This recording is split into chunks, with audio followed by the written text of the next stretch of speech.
view to history is that we had prehistory, we had history, we had Middle Ages, we had modern times. In the Arab world, there is no such a definition. In their view, there is history, which started with the Prophet, peace be upon him, and continues until this very day. Just to give you one example, the rift, the struggle, the bloodshed between the Sunnah and the Shia, it started at the minute when Muhammad, the Prophet of Islam, closed his eyes forever.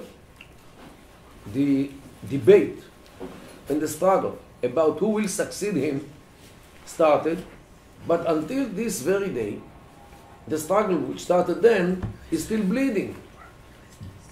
So we have to immediately to take in account that when we are talking about the Islamic view to Jews, this is something which is different.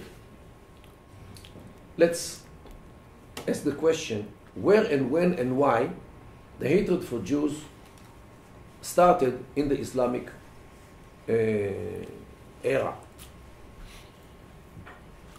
I claim, and I can prove it, that the hatred to Jews started more or less in the year 610, when Muhammad, the Prophet of Islam, started bringing the message from Allah, which was revealed to him, to the tribe of Quraysh, the revelations which descended upon him from Allah by Gabriel the angel.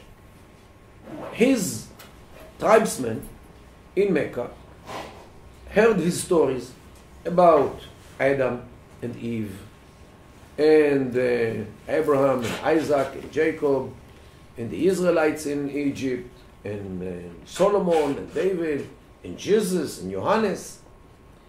They accused him for recycling the stories, asatir, the stories or the legends of the first ones, means the Jews and Christians.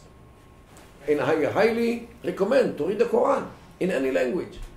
You will see how many stories are brought into the Quran from the Torah, from the prophets, from the Ketuvim, from the Midrashim, from the exegesis, from the Talmud, from the Mishnah. Many Jewish sources, especially Yemenite sources, are embedded in the Quran already, later in the Hadith as well. How did it happen? Very easily. Muhammad has a friend named Ka'b, and he was a Jew from Yemen, who left Yemen and moved to the north, to the Hijaz, to Mecca, and he was one of the companions of Muhammad.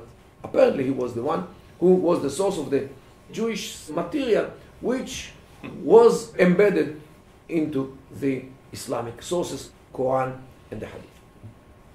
So from the beginning, Judaism was a challenge. In order to answer this challenge, he developed all kinds of stories that Abraham was not a Jew, neither a Christian. He was Hanif, means a person who believes in Allah, in the one single deity, without being affiliated with any religion. The Quran says in one verse, Inna dina inda Allahi Islam. The religion at Allah's is only Islam. Islam is din al-haq, means the religion of truth, while Judaism and Christianity are din al-batil, means the religion of void or cancelled religions. In order to establish the idea that Islam is a valid religion, independent religion, which came directly from Allah, he needed to create a situation where Judaism and Christianity do not exist anymore. Otherwise, how can he face this allegation that Islam is no more than asatir al-awwalin, means the stories or the legends of the first ones. So I would say that from the beginning, Muslims, since the first Muslim, since Muhammad, are obsessed with the fact that Judaism and Christianity remind people, or the stories of Islam remind people about the stories of Judaism and Christianity. And this question mark above Islam, whether it is a valid, independent, original religion, is already since the year of 610, more or less, when Muhammad started his revelation. The next problem when it comes to Judaism is the issue of Jerusalem. The issue of Jerusalem is a long and complicated story, how Jerusalem became holy for Muslims. But what happens, especially in modern times, every claim of Jews to Jerusalem, especially in modern times, is interpreted by Muslims as a return of the Jews to the land, to the capital, and to rebuild the temple. Because if they do, Judaism will actually come back to life, will come to be a relevant religion, since it returned to its land, its capital, and its house, the temple. So what will be with Islam, who came to the world to replace Judaism and Christianity? It is an issue of religion before anything else. In the Quran, of course, already, the Jews are the descendants of swines and apes.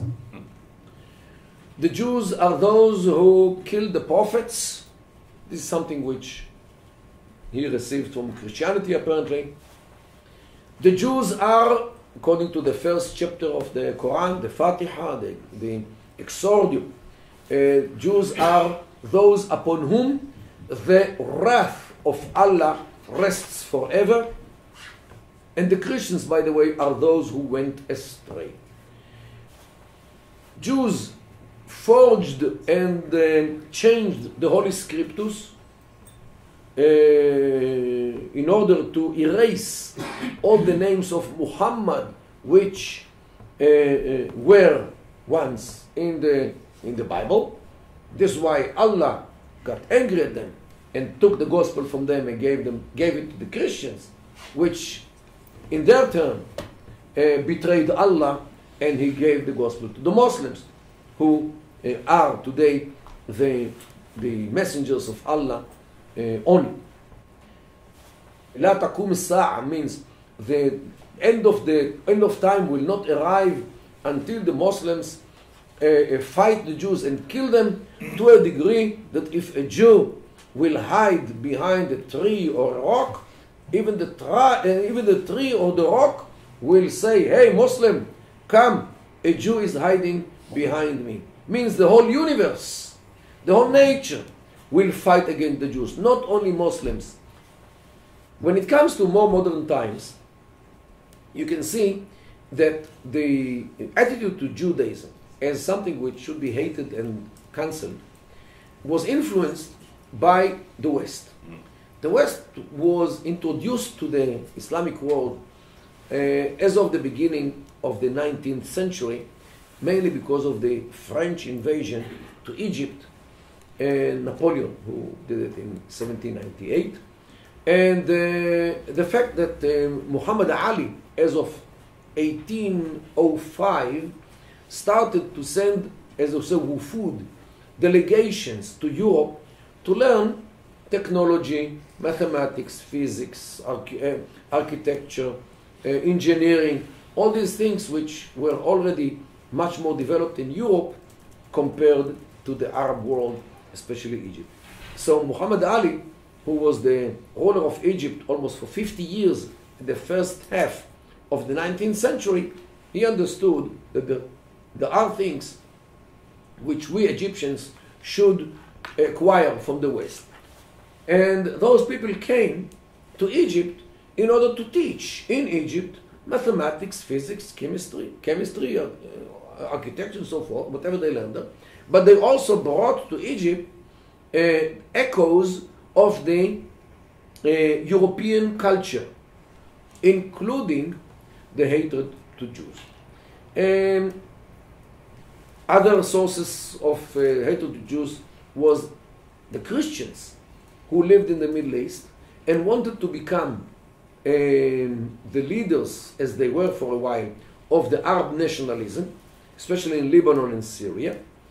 And so for them, the Christian view to the Jew was embedded into the Arab nationalism, because they thought that nationalism will replace Islam, because according to Islam, they are second class, because they are Christians.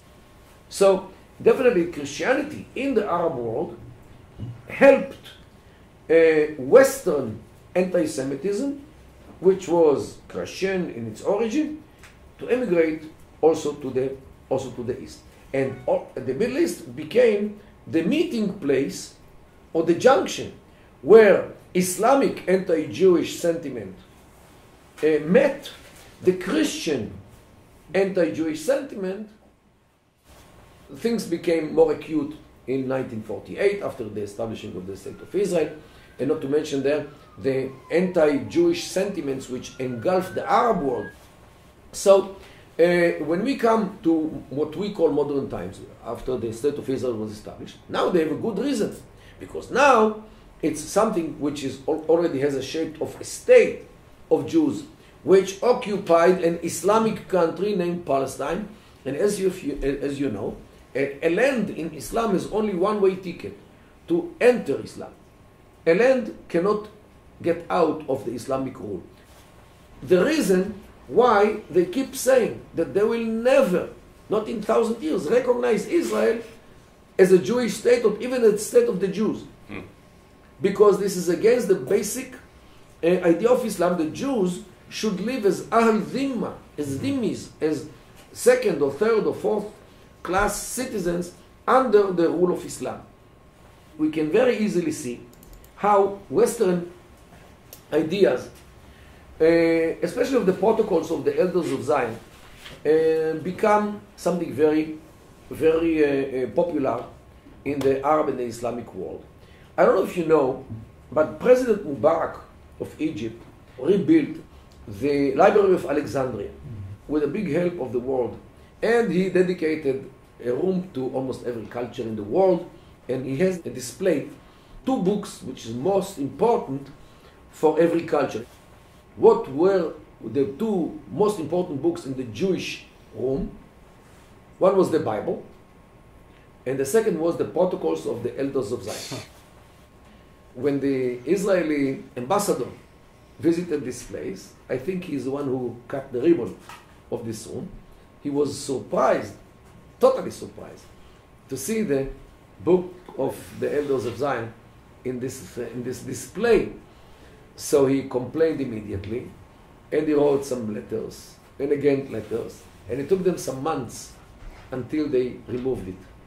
Because maybe they didn't want, maybe they didn't believe him that this book is a forgery. Because as you might know, this book is very popular in the Arab world, and I'll show you why. I'll show you a big collection of editions of the protocols. How many times it was published, maybe translated or edited.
think we have like 30 editions of the protocols, which definitely are a meeting of something which came from the West with what they want to show here in the East, which is based on religion, because those Jews, and you could see very easily how much Judaism in its religious manifestations were embedded into these books, because the war is religious, the religious war against the Jews before it is anything else.